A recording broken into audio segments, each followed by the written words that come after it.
Assalamualaikum warahmatullahi wabarakatuh. Perkenalkan, nama saya Rian Nur Mauludin. Saya dari kelas 2A. Saya di sini akan melanjutkan pembahasan dari teman saya yaitu Naufal Fahri tentang materi pengelolaan pembiayaan pendidikan. Baik, saya akan melanjutkan materinya yaitu tujuan manajemen pendidikan. Yang pertama, satu, memanfaatkan dana yang tersedia secara formal berdasarkan prioritas kegiatan pendidikan yang ditetapkan. Sebagaimana kita tahu bahwa dana pendidikan akan lebih berguna atau efektif jikalau kita memanfaatkan secara maksimal dana yang telah disediakan. Kemudian, yang kedua, mensinergikan berbagai kegiatan antar bidang secara harmonis untuk mencapai tujuan-tujuan pendidikan. Menurut saya, mensinergikan itu yaitu saling membantu atau saling berhubungan untuk mencapai tujuan-tujuan pendidikan.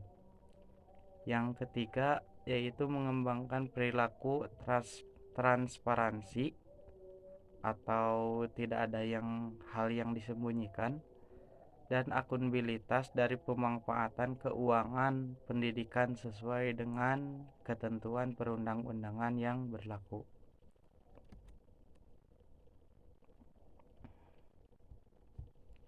Selanjutnya, pembiayaan pendidikan di sekolah. A. Pembiayaan pendidikan di sekolah swasta.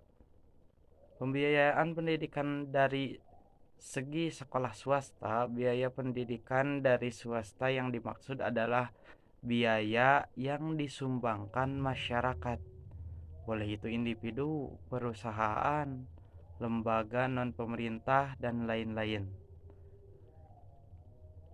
Misalkan PT Pertamina atau PT Sampurna Foundation memberi beasiswa bagi anak-anak berprestasi dan sponsor lainnya. Nah, untuk biaya swasta ini lebih kepada anggota masyarakat atau kelompok masyarakat yang menyumbangkan biaya pendidikan untuk sekolah seperti itu. Kemudian, pembiayaan pendidikan dari masyarakat. Biaya pendidikan dari masyarakat meliputi sumbangan dari orang tua, siswa, sumbangan perusahaan swasta, dan lain-lain. Sumbangan orang tua yang dimaksud adalah dana yang disumbangkan langsung ke sekolah oleh orang tua siswa atau dikenal dengan dana komite sekolah. Dana tersebut terdiri dari sumbangan pengembangan institusi (SPI), pembiayaan pendidikan di sekolah negeri. Selanjutnya, pembiayaan pendidikan dari pemerintah pusat.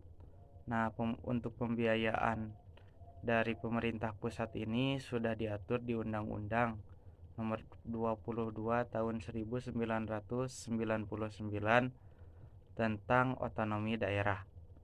Maka pengelolaan pendidikan menengah diserahkan kepada pemerintah kabupaten atau pemerintah kota, di mana aliran dana dari pusat ke daerah dilakukan melalui mekanisme dana pengembangan, khususnya melalui dana akomodasi umum.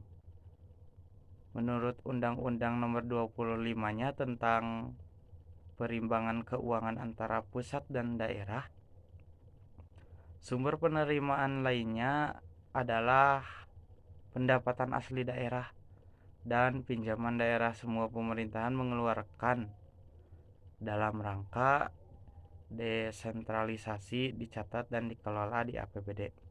Nah, pembiayaan ini pendidikan dari pemerintah kabupaten atau kota, di mana biaya pendidikan dari pemerintah kabupaten atau kota yang diterima digunakan untuk belanja administrasi umum seperti pegawai, belanja barang, jasa, dan pemeliharaan sekolah. Biaya dari pemerintah kabupaten atau pemerintah kota lainnya adalah dana beasiswa untuk siswa dan dana subsidi untuk penyelenggaraan ujian dan ujian nasional, di mana semua kebutuhan itu akan langsung disuplai oleh pemerintah kabupaten atau pemerintahan kota.